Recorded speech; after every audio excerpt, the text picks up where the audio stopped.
hii shamba ya mzee Cheluget ambaye mnaita Kablelach Anaugurene. Hiyo shamba watu wa hapa mliniambia ya kwamba ni shamba wananchi wamekaa ndani yao. Wananchi maelfu wanaishi pale. Shamba 5,000, ekari 5,800. Mimi nikawaeleza tutatumia pesa ya serikali, tutanunua hiyo shamba na nyinyi wananchi wa hapa tutawapatia title deed zenu, muache kuishi kama maskwota, muanze kuwa wenyeji.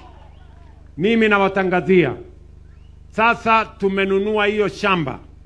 Tayari tumelipana na familia ya Cheluget. Na sasa hiyo title deed tumeanza kutengeneza.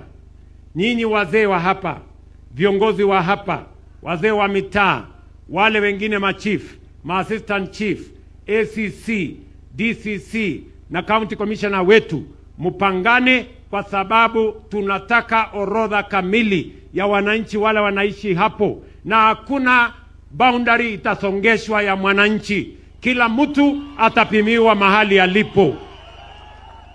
Nyinyi mnanielewa? Hiyo list mkitupatia, mimi nataka niwahakikishie mwezi huu wa 9 mimi nataka nifike hapa na title deed zenu, kila mtu aende na nyumbani na title deed yake.